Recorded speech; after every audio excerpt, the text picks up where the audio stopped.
Alright, YouTube, time for another video. This one I'm going to title something along the lines of Conservatism is not the new counterculture. Alright? And, there's been this brief, for a while now, for a decade now, people have been talking about how, well, there's, a purple-haired feminist with a septum piercing or something, and they're annoyed by that person. And sometime I remember that there was like that Paul Joseph Watson guy. And he said, he made that video like at least probably a decade ago now, talking about how conservatism is a new counterculture. And maybe in like 2012, 2013, maybe that was viable. Late 2000s. Conservatism was probably the new counterculture, like from like early Obama up until like late Obama, right? But and that's because, George Bush left the office, one of the most hated presidents of all time, if not the most. The economy was a wreck due to the financial collapse that happened in the last few years of his. And to be fair, both George W. Bush and Bill Clinton's politics contributed to the financial collapse of 07, 08. Not just Bush, not just Republicans, not just Democrats. I would actually argue that corporate greed, which is, maybe the Democrats historically have been a little bit tougher on, but not really. At least not enough. If there's one government official that you blame kind of for the financial collapse, I would say Greenspan was one of the most incompetent, but then we're getting off topic. The point is like, Bush left the White House in 07, 08, 09, whatever, and right then, everybody hated, Republicans, right? That's when they were the counterculture. If you were a proud Republican in 2010, 2009, oh my God, that's counterculture, all right? And by the way, counterculture is not always good, okay? Sometimes counterculture is fucking stupid. But that's when they were the counterculture. By the time someone like Paul Joseph Watson was making that video about how conservatism's the new counterculture, it was already not. Why? Because someone with 1 million subs on YouTube, or maybe back then he only had like 500,000, I don't know. If that's mainstream. If you have, YouTube is mainstream. Social media is mainstream. People spend hours a day on these platforms. It's not hip. It's not underground. When you watch Joe Rogan, you're not hanging out in his basement smoking a blunt. Okay, these are all multimillionaires or billionaires who go on his podcast and say stupid shit.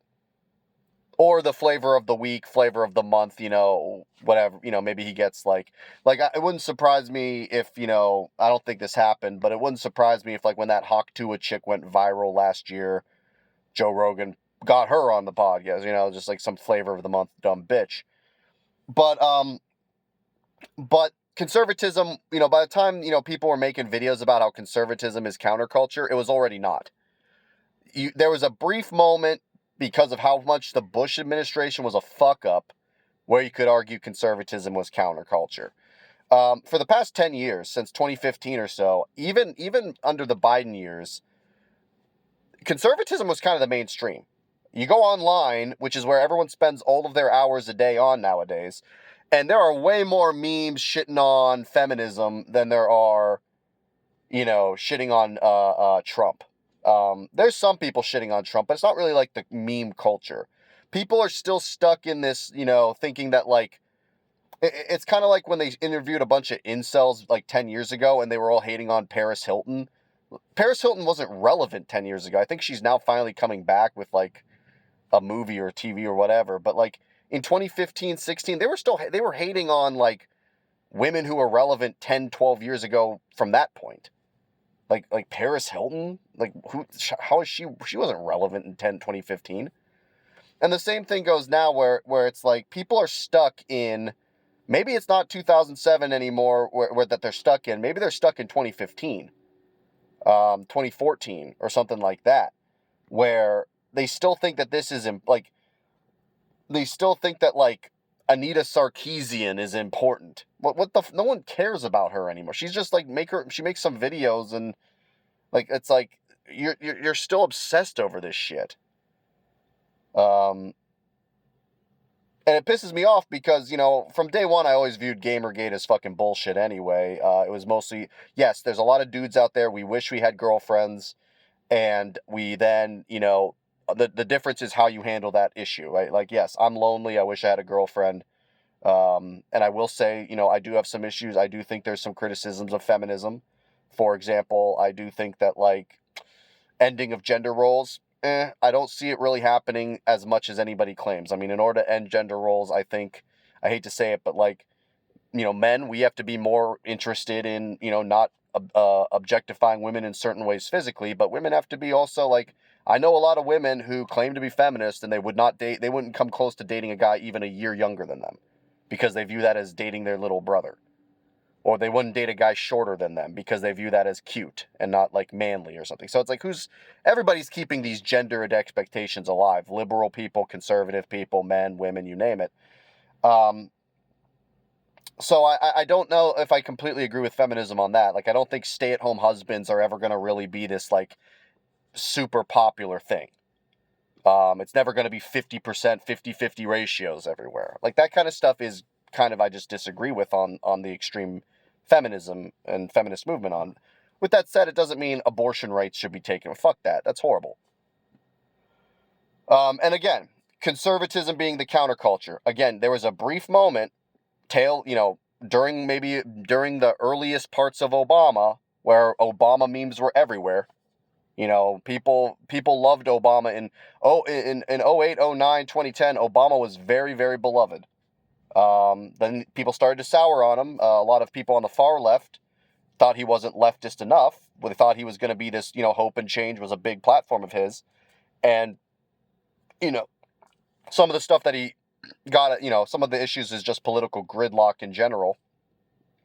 But the only big hope and change thing he really got accomplished pretty much was Obamacare, which I think was a net positive, but it was also kind of, in some ways, it was not really enough, and it was almost, somewhat propped up as this a great change to healthcare when it was really just like an okay change to healthcare.